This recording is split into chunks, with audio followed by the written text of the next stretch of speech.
के लिए दूसरे चरण की वोटिंग है और सुबह 7 बजे से मतदान प्रारंभ होगा। 26 विधानसभा की सीटों पर आज वोटिंग है। शाम 6 बजे तक ये मतदान होंगे और अब से कुछ ही देर के बाद वोटिंग शुरू भी हो जाएगी। दूसरे फेज में कश्मीर रीजन की 15 जबकि जम्मू रीजन की 11 सीटों पर मतदान है। तो जम्मू कश्मीर विधानसभा चुनाव के लिए वोटिंग आज होगी और दूसरे चरण का ये मतदान होगा।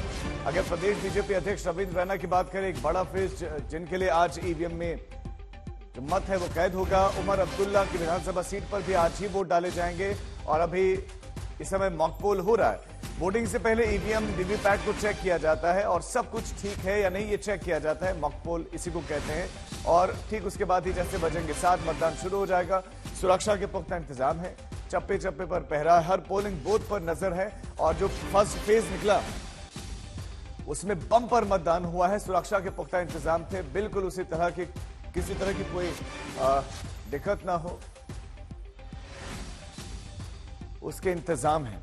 हमारे 3 संवाददाता इस खबर पर ज्यादा जानकारी के साथ जुड़ गए हैं। मीर फरीद हमारे साथ जुड़ गए हैं जो कि कश्मीर में इस समय मौजूद हैं। हमारे साथ सुनील जी भट्ट हैं और हमारे साथ कमलजीत संधू भी हैं। मीर फरीद, सबसे पहले आपके पास आते हुए, बड़ा दिन है क्योंकि बड़े बड़े फेसेस चुनावी मैदान में हैं, उमर अब्दुल्ला जैसे।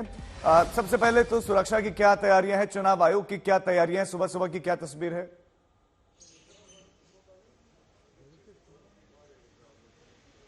जी, तैयारियां तो पूरी हैं और एक टोन सेट किया था पहले फेज में जहां काफी ज्यादा जो है वोटर टर्नआउट देखने को मिला और अब उम्मीद ये है कि उससे भी ज्यादा श्रीनगर में और फिर उससे भी कहीं ज्यादा लास्ट फेज जो तीसरा फेज है नॉर्थ कश्मीर में।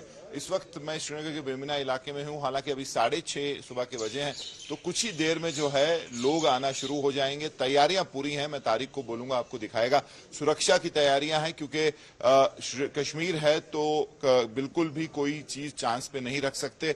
इससे पहले मतदान जब भी हुए हैं तो गड़बड़ी हुई है, इस बार अलग है। हर बार हम कह रहे हैं कि इस बार का जो इलेक्शन प्रोसेस है बिल्कुल अलग है अगर आप हिस्ट्री की बात करें, क्योंकि इस बार काफी अमन चैन रहा है, पीसफुल जो एटमॉस्फेयर रहा है वोटर के लिए भी और जो कैंडिडेट है अच्छा एटमॉस्फेयर था कैंपेनिंग के लिए। और पैरामिलिट्री की बात करें तो बीएसएफ, सीआरपीएफ, एसएसबी की तकरीबन 900 जो कंपनियां हैं पूरे जम्मू कश्मीर में डिप्लॉयड हैं, ये मदद करेंगी जम्मू कश्मीर पुलिस का और चप्पे चप्पे पे सुरक्षा है। इलेक्शन कमीशन की बात करें तो अलग अलग इनिशिएटिव लिए हैं ताकि वोटर्स को अट्रैक्ट किया जाए। पिंक वोटर स्टेशन हैं जहां महिलाओं के लिए स्पेसिफिक वो बनाए गए हैं।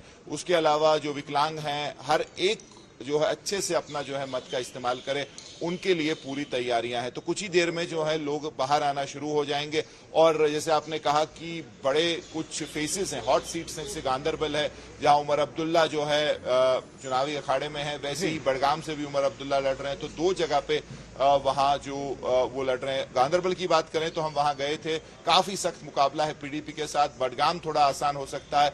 उसके अलावा जम्मू में भी कुछ हॉट सीट्स हैं।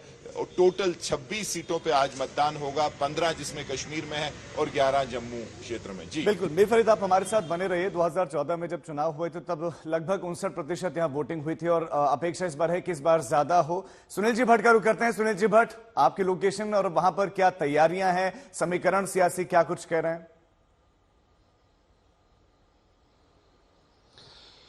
जी बिल्कुल राजीव, जम्मू कश्मीर में जो लोकतंत्र का महापर्व है आज उसका दूसरा चरण है और हम इस समय मौजूद हैं जम्मू संभाग के राजौरी जिले के नौशेरा सेक्टर में। और ये जो नौशेरा विधानसभा क्षेत्र है ये यहाँ की एक प्रतिष्ठित सीट है क्योंकि यहाँ पर जम्मू कश्मीर भारतीय जनता पार्टी के अध्यक्ष रविंद्र रैना चुनाव लड़ रहे हैं और उनको चुनौती दे रहे हैं नेशनल कॉन्फ्रेंस के उम्मीदवार सुरेंद्र चौधरी। और ये बताया जा रहा है कि कड़ा मुकाबला है इस सीट पर। रविंद्र रैना के लिए ये आसान नहीं होने जा रहा है, कांटे की टक्कर है दोनों उम्मीदवारों के बीच में।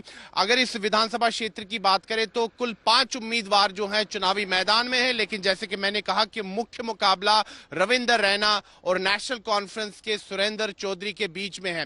रविंद्र रैना के लिए यहां पर देश के गृह मंत्री अमित शाह स्वयं प्रचार करने आए थे और उन्होंने यहां पर लोगों से अपील की थी कि वो रविंद्र रैना को यहां पर जो है विजयी बनाए। वहीं दूसरी तरफ अगर हम देखें तो सुरेंद्र चौधरी ने भी काफी दमखम लगाया और उनके प्रचार के लिए यहाँ पर उमर अब्दुल्ला खुद आए और उन्होंने यहाँ पर लोगों से अपील की कि वो सुरेंद्र चौधरी को यहाँ पर अपना जो है विधायक बनाए। अगर हम पिछले विधानसभा चुनाव की बात करें तो ये दोनों उम्मीदवार पिछली बार भी आमने सामने थे, हालांकि तब सुरेंद्र चौधरी पीडीपी में थे और तब रविंदर रैना इस सीट से विजयी हुए थे, लेकिन इस बार कांटे की टक्कर है और ये काफी दिलचस्प मुकाबला है यहाँ पर नौशहरा सेक्टर में। जी, तो आप बता रहे कांटे की टक्कर है, लड़ाई दिलचस्प है। पुंछ लिए चलते हैं, वहां से हमारे साथ कमलजीत संधू हैं। कमलजीत, क्या वहां पर सिचुएशन बनती दिख रही है, समीकरण क्या कुछ कह रहे हैं और चुनाव आयोग की तैयारियां क्या है मतदान से पहले?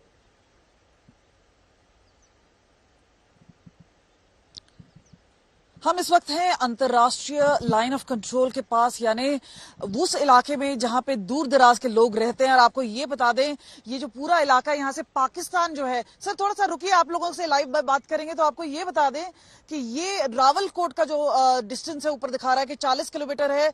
पीछे का जो इलाका है ये एक जो ट्रेडिंग सेंटर था पुंछ का इलाका, वहां पे ट्रेड कुछ समय तक चला था। लेकिन सबसे अहम बात यह है कि पुंछ रजौरी का वो इलाका है जहां पे तकरीबन दर्जन भर आतंकी हमले हुए हैं, काफी संवेदनशील रहा है। और उसके अलावा अगर हम बात करें, यहाँ पर इस बार जो बड़ा मुद्दा निकल के आया है वो है जो ट्राइबल वोट है। और जिस तरह से हमने देखा है कि जो सभी पार्टीज हैं यहाँ पे ट्राइबल वोट को पाने की पूरी तरह से कोशिश करती रही हैं, लेकिन 10 साल बाद ये दूसरे चरण का चुनाव हो रहा है। उसके बाद अगर हम बात करें समीकरण क्या बनते हैं, यहाँ पर लड़ाई जो है वो नेशनल कॉन्फ्रेंस और बीजेपी के बीच में है। आपको ये दिखा दें, ये वो सुंदर इलाका आप देख सकते हैं किस तरह से जो कश्मीर घाटी है, जम्मू कश्मीर है, सुंदरता में कहीं कहीं किसी से पीछे नहीं है, सबसे सुंदर जगह जन्नत माना जाता है। लेकिन यहाँ पे अशांति रही है। जिस तरह से पाकिस्तान का फोकस रहा है वो बदला है, कश्मीर घाटी से चेंज होके पुंछ रजौरी के इलाकों में। और आपको बता दें 7 बड़े जो आतंकी हमले हैं पिछले 2 साल में इसी इलाके के आसपास हुए हैं। उसके अलावा अगर हम बात करें जिस तरह से स्ट्रैटेजी बदली है, इसी बीच में सुरक्षा के कड़े बंदोबस्त किए गए हैं, काफी बूथ्स यहाँ पर हैं। तो खास तरह पे ये जो बॉर्डर विलेजेस है किस तरह से वोट करते हैं वो भी इस चुनाव में काफी अहम रहेगा।